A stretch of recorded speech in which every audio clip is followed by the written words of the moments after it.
Okay, let me just make that very clear. You're human just like everybody else. Okay, What? you're just Doctors fine. are human? Darn it. I know it's a shock, isn't it? But it's the truth.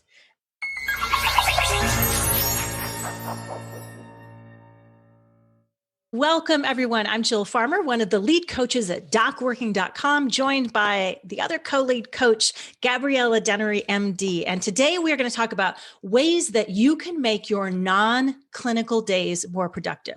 So this includes office days, if you have those for catch-up work, doing EMRs or any other kind of things that are part of your task or responsibility list, as well as days off work or when unscheduled days when you are not working.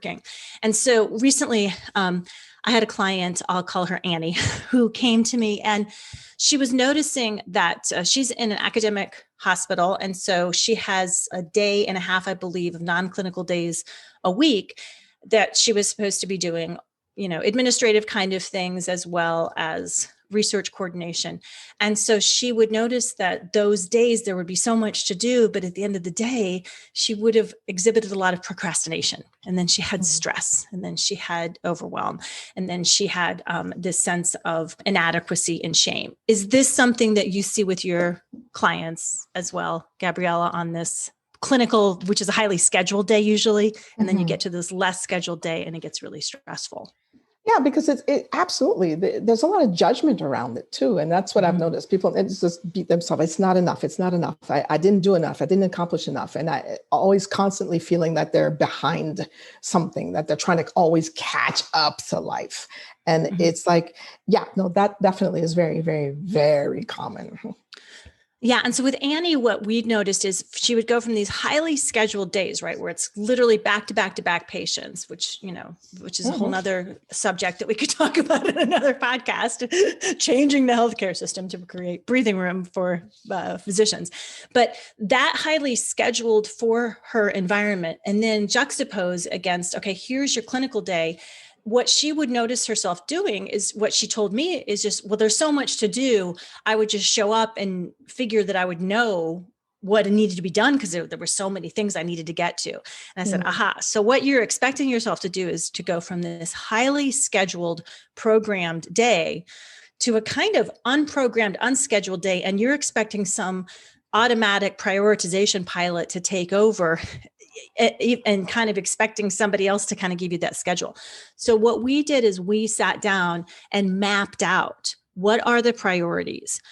Often the bigger research projects, the writing the paper for the presentation were the big, overwhelming, looming project. And she said, okay, well, I guess I'll schedule the first half of my day working on that big project. And all of a sudden she blocks off 4 hours. And I said, when's the last time you sat down effectively and worked on something productively for 4 hours? And she said, never. And I was like, right, because the brain's not wired to work that way, right? We have diminishing returns. The glycogen is literally decreasing as we're moving along. Research shows us, Daniel Pink has written a whole book on this. It's just great on timing, that we tend to work really well in segments. If we can get in a state of flow, shut off interruptions. That's also an important productivity technique for making your non-clinical days more productive, and give yourself about 50 minutes. I always say, somewhere in the area of 45 to an hour of uninterrupted, focused time. And then you take a break and you get up and you move and you take a walk and you go take a flight of stairs or two to get your body and brain moving for about 10 minutes, you're going to be much more productive than if you try to do those 4-hour long, stints where your brain is going to see that as a threat because it feels overwhelming and it's kind of, this is going to be so hard. That's when the things that I hear from my physician's client was like, I turned on solitaire. I started playing it on my computer. Or I'm suddenly super interested in answering emails that are not really pertinent from 3 weeks ago.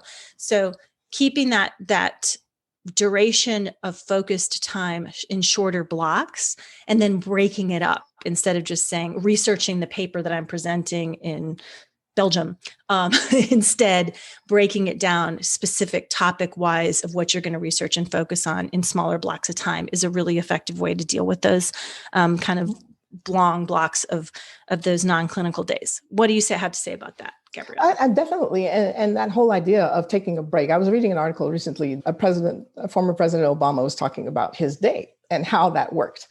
And that he would attend these, really deep, intense meetings over all sorts of international affairs.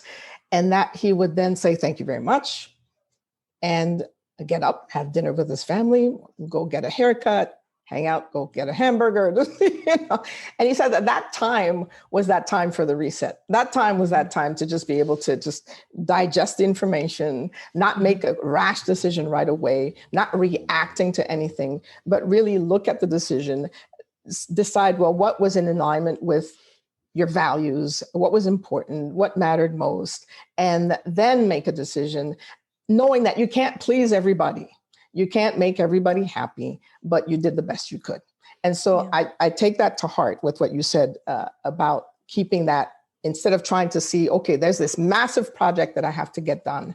Maybe let me just look at 45 minutes at a time, a smaller chunk, then get up, take a break, take a walk, get some air, and instead of, let me look at my phone. Let me look at, let me go play on some game, which is also very stressful, because then it's like you're not really feeling you're accomplishing anything through those things. So pressing that reset button, giving yourself a break, stretching your legs, and then coming back for another 45 minutes.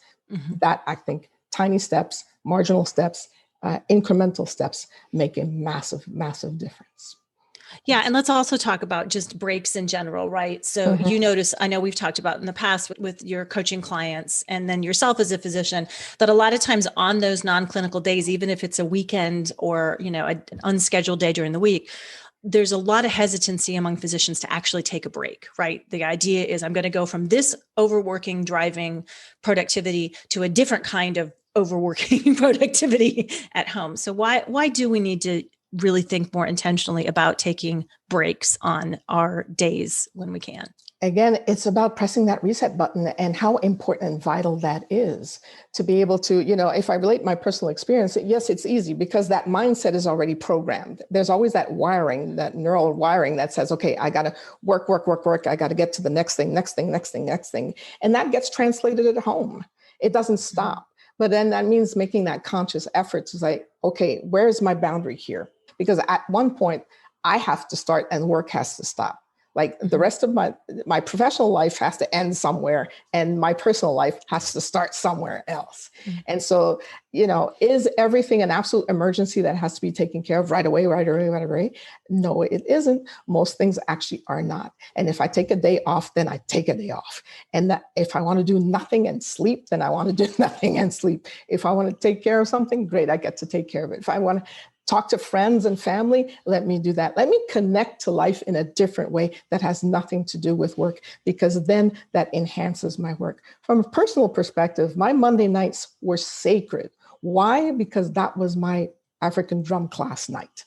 Nothing would keep me from that unless I was out of town.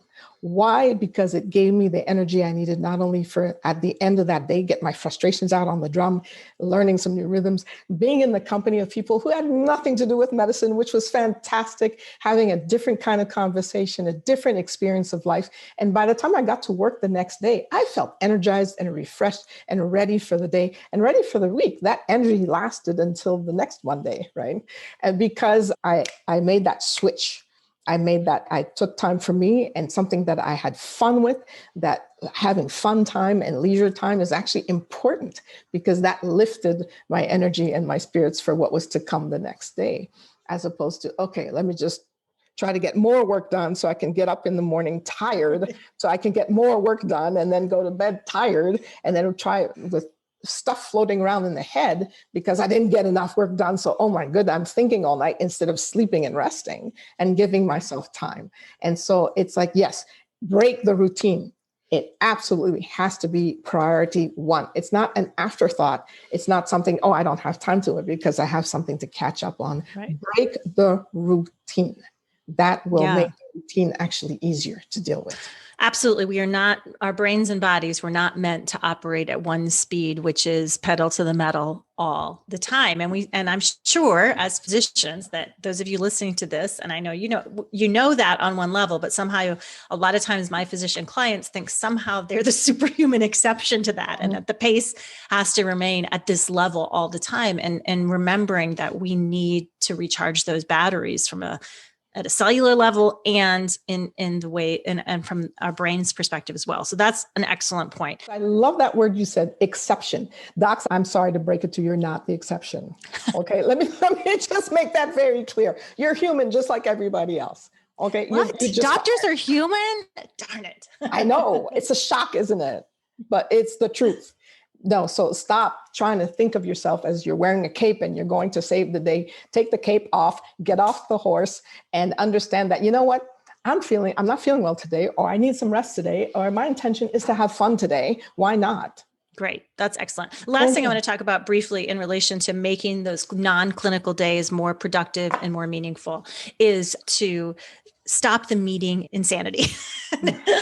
I work a lot in healthcare and have for many, many years. And I also work in other corporate entities as well, and in other areas of corporate and business life. And I always tease my healthcare clients and my physician clients that I don't think I've met anybody who loved a meeting more than people in those settings. And so I really encourage people to ask yourself, if I'm scheduling a meeting, if I'm in administration, or if I'm scheduling a meeting with my group or whatever, does this meeting really need to happen? If it does, what's the agenda? What's our intention? We're going to be really intentional about having that set up ahead of time. And then, and how do I take responsibility if I'm setting a meeting for making sure that meeting matters? Because meetings, ineffective meetings that waste people's time, when people decide, when they're burned out or leaving a job, having a manager they didn't like and having a whole bunch of meetings that wasted their time and energy are among the top two things that on exit interviews, the people dissatisfied with their job state.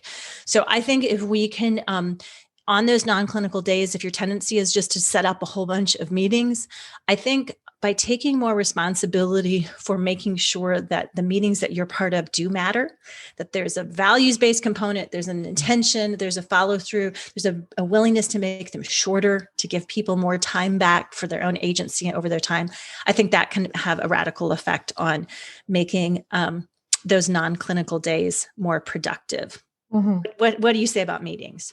I agree with all points above. And at the same time, to piggyback on what you just said, in terms of value, and is it valuable in terms of not just your time, but is it in alignment? When you say yes to this meeting, does it align with what you want to accomplish? Is it in alignment with your goals and your objectives, career, professional objectives, your home life? Is this an interruption to something you feel you have to do, or is it really something you really want to do? And so I think that would be, for me, the boiling down criteria to saying yes or no, and not to be afraid to say no if it isn't. Beautiful. So to summarize, making ourselves more productive on non-clinical days, we're going to not just leave that day unscheduled and assume that priorities will find themselves and then try to punish ourselves with enormously onerous long blocks of time. We're going to break it down into actionable, priority-based tasks that are in that 45 minute to an hour time block. Take a timed 10-minute break where we move our bodies and change the channels. And that's going to help us be more productive. We're going to be more intentional about taking breaks that refill our tank, and that let us switch gears, both in those days that we're working in the office or when we're having time off at home. And then we're going to be a little more intentional about meetings so that we don't just fill our days with meetings for the sake of meetings, but we're going to be intentional about making meetings matter. I think this could, if we could get a cultural groundswell going in healthcare systems around making meetings matter, I really think we could make people like their jobs better. But that's just a little personal side mission note that I have. If this conversation has been wonderful. And as you can tell, we touched on a lot of subjects where there is a lot more room to go deeper and make bigger changes in your life. So we'd love if you would go check out our self-paced course, STAT, Quick Wins to Make Your Life Better. Go to docworking.com, check out this self-paced course.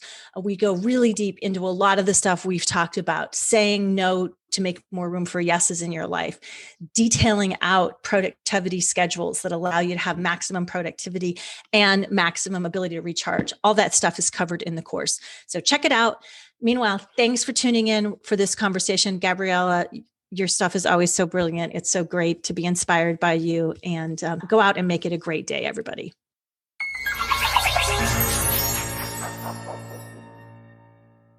This is Amanda Taran. I'm the producer of Doc Working, the Whole Physician podcast. Please don't forget to like and subscribe, and thank you for listening.